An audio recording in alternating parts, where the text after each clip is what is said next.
Back on the Rob Dibble Show with Ben Darnell in your afternoon drive. BB King for you there. I'll tell you what, man. Playing the blues.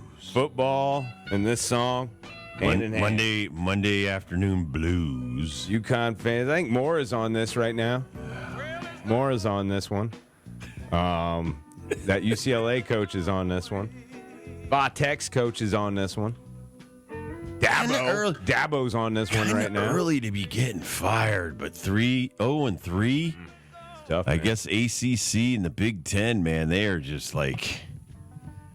And UCLA obviously changing from the Pac-12 to the Big Ten, hoping to make some more noise. Welcome and to the Big then Ten. tell everybody about the quarterback. Olivia. Now Olivia was at Tennessee, wanted like what, $4 million annually. Him and wanted his more dad, money, right? And they were like, go pound sand all the way to the West Coast. Oh, we'll take him. Great. We'll win every game. We'll take him. We'll take your sloppy seconds. And, this guy just is all about the money, man. And, I'm not going to put it all on him, but UCLA is not the same UCLA team that it used to be.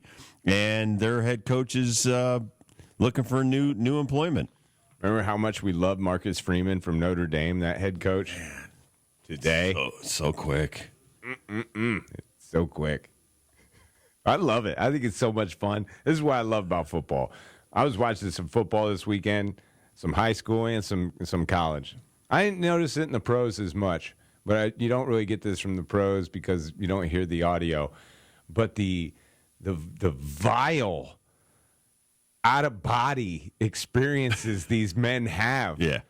Yelling at refs and players. And it's like these guys, like, for 2-3 hours turn into psychopaths. And Are you talking about Brian Kelly? oh, there's another one. I feel for that man. I think Gundy's about to lose it. Like, some of these guys, they are about to just explode because of football. Yeah, Nussmeier, he got smoked. Upper torso injury, probably not going to be recovered even through the bye week. But yeah, first of all, quarterbacks in college and the NFL, the guys chasing you down, even cornerbacks, they are so jacked up. When I look at these guys, because now they practice when they come out and they're like they run around in just like a t-shirt and their pants. They're superhuman looking now. And there's no body fat. Every guy reminds me of Glenn Braggs, a kid that I played with that was just so jacked up and naturally gifted, had such a genetic build. And now these are the guys that are trying to put you in the ground. And if you don't execute a good slide, or you think I'm going to get through a couple more tackles. I even watched Arch Manning do this, trying to dodge a couple, and then it just takes one linebacker to stand you up and take a couple more guys to like pound you down. You're not going to get up. You're going to be done. Yeah. Either a cracked rib, something maybe worse, but it's like you're not a running back. You're certainly not, you can't go up against a linebacker or a big cornerback even in D1 football but more and more of these quarterbacks think they can. They think, oh yeah, I can do it. And you're paying the price right now. Yeah. Tyrod Taylor's back. He's happy about he loves these kind of things that you talk about. He's just ready to go. Oh, absolutely. Mac Jones, he was back this weekend. Loves these kind of things that you're talking about. Yeah, I think the worst, too, like what you're saying, when you're trying to get that extra yards, especially as a smaller individual. Yep. And sometimes you just got to realize you're 170 pounds to 220 pounds when everyone else is 250. And that extra 30 pounds will hurt a significant amount more than someone that's bigger than you taking that hit. And when you're trying to get that extra yard and you have zero momentum, you're not going anywhere. You are standing still like a statue. You are a huge target for one of those 250s to just clean you up. And it's better to survive for the next down than that stupid little yard or half yard that you wanted. I think Jaden Daniels hurt his knee too. Yeah, I mean, it's just they're starting to add up, and it's funny because like I was talking about if you look at Jalen Hurts has the whole old flak jacket on. Most of these guys don't even wear that. Most of these guys now wear the shoulder pads that cover like their breastplate and a little bit of their spine, but they're still leaving their kidneys exposed. None of them wear knee pads anymore, thinking, oh, these.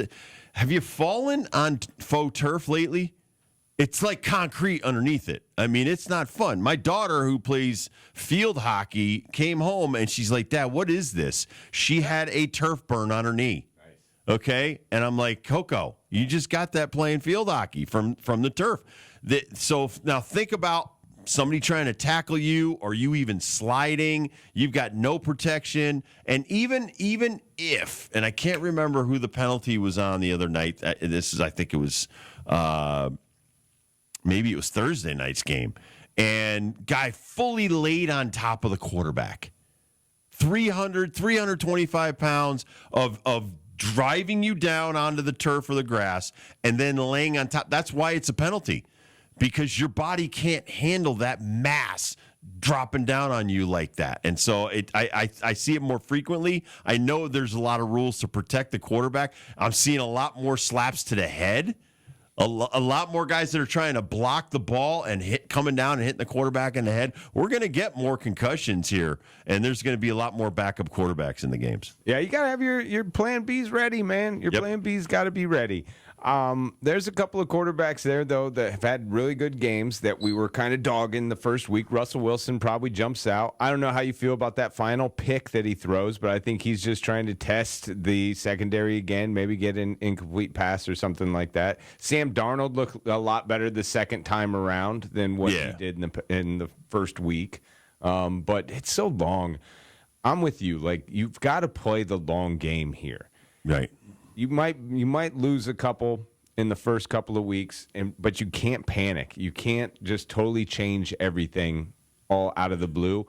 And having a healthy quarterback is the number one ace card right now for these NFL teams. Number one ace card. It's almost like we got to track who is going to have their starting quarterback all season. I bet you that team will be probably 1 through 4 in their conference. I'm just right now going down just some of the injuries. Almost every team has over 10 guys either on injured reserve already or out indefinitely, because some of these injuries are just like lower body, knees, ankles. And some of them don't even want to tell you. A lot of groin injuries.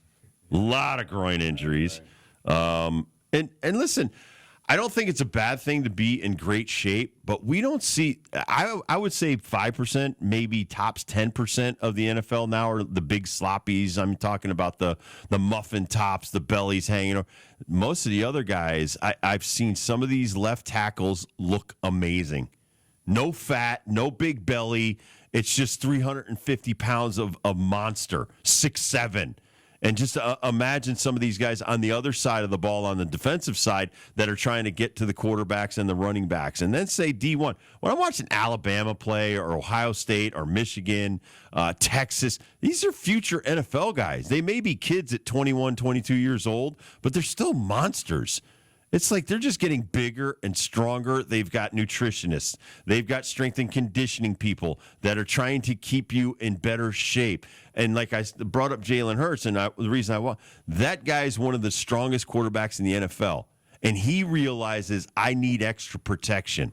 I need to protect my rib cages. I need to protect my organs because, one good hit on me and we're into the backup quarterback. Yeah, he's dealt with it. I mean, this guy, if anybody knows that your job can be taken from you if you miss a play because you're injured a little bit, Jalen Hurts would got to go to a whole new university. I mean, the national championship, he gets taken out at halftime, for Christ's sake. And now look at that guy. That guy's got a concussion problem perfect example, is going to shorten his career. Perfect example. You would argue if we were going to have a throwing contest and both of them are 18 years old, and hell, even right now, you're taking Tua every day of the week. But if you're going to play an 18-week season and the goal is whoever survives at the end wins, you're taking Hurts every day of the week. And the ability is the best ability, or availability is the best ability. And Jalen Hurts, man, besides the tush-push stuff, he really stays safe when he does that. Yeah. He doesn't do do this. He's not straight up No, and down. he's got his linemen kind of surrounding him. He falls on top of a couple of guys, and he's also got the other guys kind of pushing him along. Minus Kyler Murray and Russell, just because they're baseball players, and I give them that. But the sliding ability of Jalen Hurts is second to none. He knows when to do it and knows that he doesn't take that extra yard knowing he could get that late hit. Right, Like, and he goes down quick. Like, you're 5 yards away, I'm going down. Right. He's not letting you close that gap and get close enough to lay a good hit on him. By the way, Joe Burrow, surgery on his turf toe. He's out indefinitely. Zach Taylor declined to even go into his timeline for recovery. Yeah. Welcome to the party, Jake Browning, who had to play yesterday and Pulled out a win. Threw some picks, threw some touchdowns. Like, there's going to be some good, but there's going to be some bad with Jake Browning. But these guys are not just there to hold a clipboard. They are there to prepare like they're going to be put into the fire at any moment. So, Jake Browning, here we go, man. You've got an opportunity. And you're 2-0. Look at that. Good start. Great start. I can't believe What were some bad losses this weekend? I mean, I think the Giants was a bad loss. I mean, I'm not being a Cowboys fan there. Broncos. I thought the Giants had that game. I feel bad for the Broncos. I feel bad for UConn. That was a crappy way. The crappiest loss. I'm angry. I'm not angry at UConn. I'm just angry at the football gods. That wasn't fair. I thought there were some 2 overtime losses in a row. I think the Steeler fan today is more irate than you know because they gave up 21 points. They had a kickoff return that the dude let bounce in front of him and let graze his helmet, and he just walked off as if it wasn't his problem anymore. Seattle jumps on it in the end zone for 6. That's a 7-pointer right there. Maybe even count it 14 because they could have went and scored. They had the ball at the 7-yard line. Aaron Rodgers is throwing a BB. His receiver that's supposed to stay in the flats runs down the field to try to make some miraculous catch, tips it to the other team for a pick. I mean, that's 14 right there. If they just get those 2 touchdowns, minus the one they gave them, they win the football game. So I think the Steelers' loss, the way they let them score, the way they didn't score, was not professional football. Brian Daboll's got to be so ticked off about the penalties against the Cowboys. They had 14 for 160 yards. They had about 6 or 7 on the first drive. The left tackle, he had to take him out, and he was the backup tackle, 55. He was the backup tackle that kept doing some stupid stuff. And then that guy goes nuts on the sidelines. Yeah. Has to be restrained. And this is what we talk about all the time. You have to have discipline. And you were talking about the Denver loss to the Colts. Last play of the game. This is the last play of the game, dude. One thing that's going to kill us, a penalty. What's even worse? A 15-yard penalty. I wonder if he knows the rule.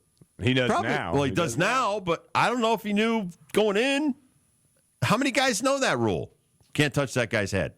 There's a guy on the Giants that I'm in love with. I think he's going to be one of the better players for the Giants. Cam Skattebo's a player, man. I have him on my fantasy team. I should have him in the damn lineup. That dude needs to get more football. He just, when he's on the field, even his pass blocking ability is great. Yep. I mean, that guy is not afraid to stick his head in the fan. True. But you got to get noticed. You got to get on the coach's radar. So when you're in there, you got to do something. And it seems like he finds the football or the football finds him, because I think Russell Wilson in practice realizes this guy can make some plays. You know, I mean, I think you've got a lot. 3 games or 2 games into the season, you've already got enough confidence to start getting this guy the ball in tight situations. So that just shows a veteran's confidence in a rookie, I think, is pretty cool. Yeah, he's going to be used a lot, and he should be used in the passing game a little bit more too. He was great at Arizona State, and I'd say single-handedly brought them to their bowl game, their playoff, everything. And they got a good coach and all, but that Cam Skattebo was special, and I think he's going to be special for the Giants. He's just tough. Just tough dude. I can't believe Tyrone Tracy gets 5 carries in that game because Cam's taking them all away. And it's easy to throw on your Cowboys. Your Cowboys got holes for days. No, their defense is just trash. And it's not because of Micah Parsons leaving either. It's the guys that are behind the linebackers that it's almost like, what are you doing back there? Yeah. We'll see.